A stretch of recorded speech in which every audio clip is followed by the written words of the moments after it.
Balik lagi di podcast Triple J, Joe Judah Journal. Kali ini kita akan bahas yang sedikit menyangkut marketing, yaitu soal branding. Beberapa workshop, beberapa kelas, banyak yang nanya soal branding ini. Nah, gue bukan brand consultant, dan gue berbicara mengenai branding ini dari sudut pandang marketing ya. Karena di situ pengalaman gue, expertise gue di sana. Ini menarik ketika kita berbicara mengenai branding, karena banyak yang nanya, Kak, Mas, gimana sih cara ngebangun brand? Gue baru bikin brand baru, gue baru mau bangun usaha nih. Gimana cara melakukan branding? Ini cara pandang gue mengenai branding ya. Jadi menurut gue itu, brand itu sesuatu hal yang penting untuk dibangun, tapi bukan menjadi tujuan. Oke. Ini mirip seperti revenue, profit. Revenue itu penting banget, tapi itu bukan tujuan dari bisnis kita. Nah, pasti pada bingung, kok bisa seperti itu? Karena begini, karena baik brand atau branding, baik revenue, itu sebenarnya dampak dari tindakan-tindakan kita dalam menyelesaikan masalah tentunya. Karena ketika kita membangun bisnis, kita percaya bahwa solusi yang kita miliki dapat menyelesaikan sebuah problem. Dan semakin real problem tersebut, semakin mendasar masalah tersebut, semakin besar atau umum masalah tersebut, maka di sana adalah keuntungan atau kesempatan kita. Karena ketika solusi kita tepat, maka orang akan banyak pakai. Validasi bahwa solusi yang kita tawarkan itu sesuai, cocok, dan menyelesaikan real problem adalah numbers tadi, yaitu revenue, keuntungan. Nah, kalau kita jadikan revenue itu sebagai goal, sebagai tujuan, dan kita mengabaikan produk yang kita miliki, produk kita nggak benar-benar menyelesaikan real problem misalnya. Produk kita justru malah menciptakan lebih banyak problem daripada solusi yang dipecahkan. Akhirnya, kita akan terjebak dalam menjalankan bisnis yang tidak baik. Bisnis etik kita mungkin jadi nggak baik, karena yang kita incar adalah keuntungan tanpa memperdulikan solusi yang kita tawarkan. User nggak merasa bahwa mereka mendapatkan solusi, tapi alih-alih mereka harus membayar lebih. Nah, ini yang terjadi ketika kita fokus pada revenue, bukan pada produk, bukan pada problem yang kita tawarkan. Begitu juga dengan brand. Branding, kalau kita fokus pada melakukan branding, kita ingin dikenal sebagai apa, lalu kita mulai menyampaikan, mengatakan hal tersebut, tanpa kita fokus pada produk atau solusi, jasa yang kita tawarkan benar-benar menyelesaikan real problem, akhirnya ada ketimpangan antara ekspektasi orang dengan solusi yang kita tawarkan itu nggak klop. Dan akhirnya itu yang orang sebut, ini pencitraan nih. Ujung-ujungnya branding nggak berjalan dengan baik. Problemnya yang sering terjadi adalah ketika kita melakukan branding, apa yang kita pikirkan mengenai brand kita berbeda dengan apa yang orang lain pikirkan mengenai brand kita. Nah, itu yang kita hindari. Konten kali ini, gua khusus berbicara untuk kalian-kalian yang baru mau mulai bisnis, lalu menanyakan soal branding. Jadi memang setiap fase itu akan berbeda-beda tantangannya. Kalau di awal kita mau mulai bisnis, pasti kita fokus pada produknya dulu. Produknya apa sih? Nah, produk ini kita kasih nama kan? Nama itu adalah brand. Ini adalah produknya. Produk ini harus benar-benar bisa menyelesaikan real problem.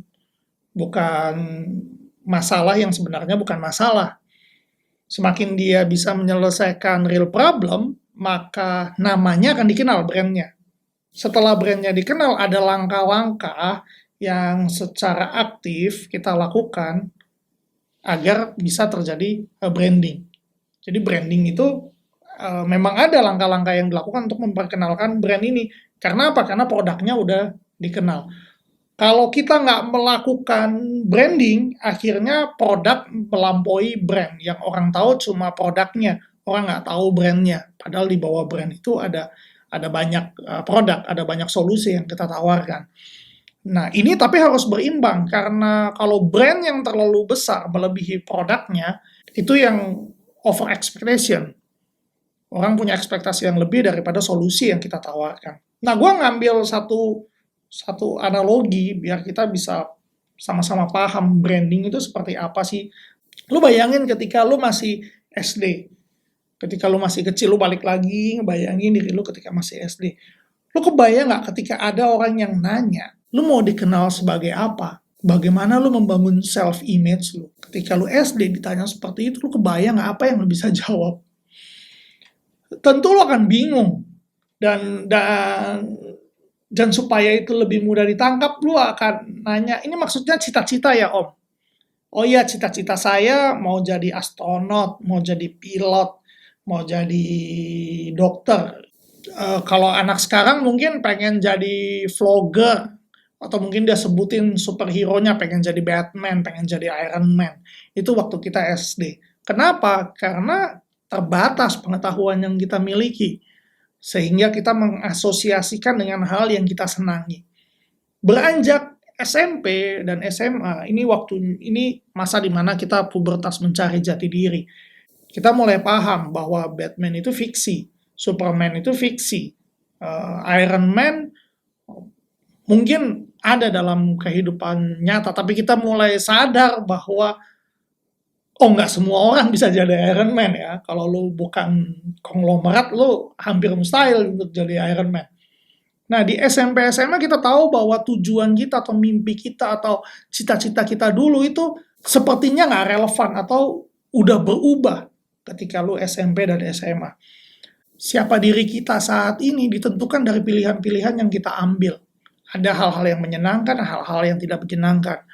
Ditentukan juga dengan pertemuan demi pertemuan.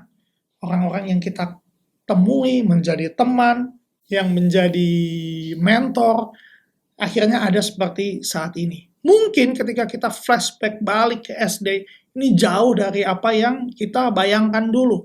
Lu bisa lihat betapa kompleksnya keputusan-keputusan yang diambil sampai lu jadi seperti saat ini. Nah, dari kisah tersebut, kita tarik nih, ngomongin brand atau ngomongin merek. Lu bayangin di awal lu mau bangun bisnis, lu bahkan mungkin belum punya pengalaman untuk bangun bisnis, dan yang lu pusingin adalah ngomongin soal bagaimana nge-branding, gimana bangun merek. Itu jauh banget. Yang berakhir dengan lu cari superhero lu. Oh, gue pengen bikin e-commerce seperti Tokopedia. Oh, gue pengen brand gue ini dikenal seperti Gojek, misal. Atau apapun seperti Nike. Misalnya gue bangun sebuah produk sepatu gitu loh. Nama brandnya Kakiku Oke. Buat set mimpi hero gue misalnya adalah Adidas. Gue pengen punya brand sepatu seperti Adidas. Kakiku Oke akan jadi seperti Adidas.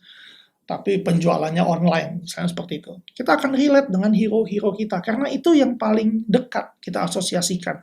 Dan itu yang mendorong kita pada waktu kita masih hijau. Ketika berjalannya bisnis, ketemu masalah demi masalah, akhirnya mungkin ada pivot-pivot yang dilakukan agar bisnis tetap bisa berjalan. Dan setelah sekian tahun, belas tahun atau puluhan tahun, akhirnya kita berakhir dengan brand yang sempurna atau setidaknya yang ideal dari kacamata kita. Tapi begitu kita flashback, jauh banget dari Adidas ya, yang awalnya kita set. Karena ada hal-hal yang kita ketemu dalam perjalanan yang mengubah kita tentunya. Jadi, fokus di awal buat teman-teman yang baru mulai bisnis, bukan membesarkan brandnya, bukan ngomongin soal branding. Branding itu akibat, brand itu akibat. Kita dikenal itu akibat. Fokusnya teman-teman itu adalah bangun produk. Bangun real produk yang bisa menyelesaikan real problem. Bangun produk yang benar-benar bisa menjadi solusi buat banyak orang. Karena opportunity-nya di sana. Opportunity terbesar adalah problem terbesar saat ini. Apa sih? Kemiskinan, kebodohan, Benar atau tidak? Itu yang banyak orang yang berusaha untuk menyelesaikan problem-problem tersebut dan banyak uang yang diinvestasikan untuk bisa menyelesaikan problem-problem ini. Jadi the biggest opportunity itu adalah the biggest problem. Dan jika produk Anda bisa menyelesaikan real problem, maka yang orang kenal adalah namanya. Betul atau tidak? Karena misalnya tadi balik lagi di sepatu ya, wah sepatunya nyaman nih. Goalnya apa sih? Gue pengen buat sepatu yang nyaman. Oke nih sepatunya nyaman nih, nama sepatunya apa? Kan lo nggak ingin sepatu nyaman, nggak seperti itu. Pasti inginnya dipanggil dengan nama. Sama seperti anak SD tadi, walaupun dia nggak tahu personal brand itu seperti apa, self image seperti apa, tapi dia punya nama. Dan bahkan dari kecil pun kita ingin dipanggil dengan nama. Si Joko, si Anwar, si Jo, si Budi. Pokoknya kita ingin dipanggil dengan nama. Sama seperti sepatu tadi. Walaupun sepatunya mungkin baru industri rumahan, tapi dia ingin dipanggil dengan nama. Jadi ketika ditanya sepatu yang nyaman ini namanya apa? Oh, kakiku oke. Kalau lu nggak siapkan nama, lu udah deh fokus pada produk aja bagus. Nama nanti aja kita pikirkan. Maka orang lain yang akan kasih lu nama. Contoh misalnya nih yang paling terkenal. Orang lain kasih lu nama, dan akhirnya itu jadi merek saat ini, yaitu sate babi bawah pohon yang di Bali. Itu nggak ada nama, namanya apa? Ya udah karena dia adanya di bawah pohon, diasosiasikan sate bawah pohon. Sekarang jadilah merek sate bawah pohon, sate babi bawah pohon. Kalau lu nggak siapkan nama, maka orang yang akan kasih lu nama. Jadi pikirkan nama tersebut. Nama itu kan doa ya, sama juga dalam dalam membangun brand, dalam membangun produk, ya nama itu, brand lu itu harusnya menjadi doa. Tujuannya mau jadi seperti apa. Tapi fokus dulu pada produk. Begitu produk lu menyelesaikan real problem, maka nama lu yang akan diingat. Tapi nggak berhenti sampai sini aja. Karena apa? Karena orang bisa lupa dengan nama. Produknya diingat, nama itu bisa lupa. Karena nama itu nggak berbicara cuma mengenai produk saja, tapi ada experience-nya. Apa yang lu lakukan nih ketika sepatu lu ternyata nggak sesuai dengan klaimnya, nggak nyaman? Apa yang lu akan lakukan? Apa yang lu akan lakukan jika ternyata orang mau beli dan sepatunya nggak ada stoknya, nggak ada ukurannya? Apa yang lu lakukan ketika orang komplain, misalnya mengenai sepatu lu, ketika ada kompetitor yang lain? Dari tindakan-tindakan itu apa yang lo lakukan? Itu akan menciptakan experience, customer experience, user experience.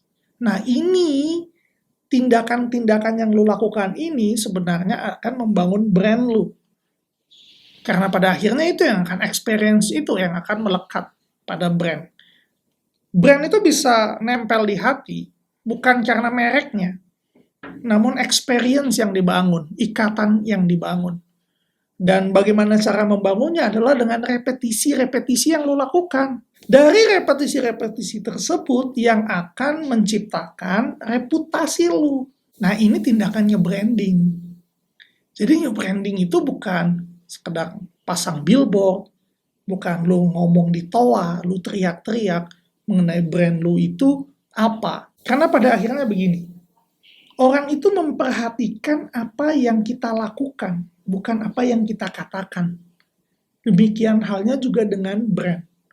Brand itu akan ada di hati, bukan berdasarkan apa yang kita katakan, apa yang kita slogankan, apa yang kita gembar-geborkan. Tapi dia melihat apa yang kita lakukan, tindakan apa yang kita lakukan. Repetisi-repetisi apa yang kita lakukan. Sehingga itu yang akan membangun reputasi brand kita. Jadi ketika lu baru mau jalanin bisnis, jangan fokus dulu pada brandingnya. Branding itu akibat. Lu akan dikenal ketika lu menyelesaikan real problem, ketika service yang lu berikan itu adalah bagus. Dan real problem ini lu bisa dapatkan dari lu mendengarkan komplainan, keluhan customer lu. Jadi jangan tutup kuping. Karena kadang nih ya, kita sebagai product owner, kita berpikir bahwa ini menyelesaikan masalah, padahal masalah yang kita pikir itu bukan masalah sebenarnya. Atau cuma masalah lu aja, bukan masalah semua orang. Makanya lu perlu dengarkan ketika lu bangun produk lu perlu dengerin gini, customer bagaimana. Itu aja yang gue mau ngomongin soal branding.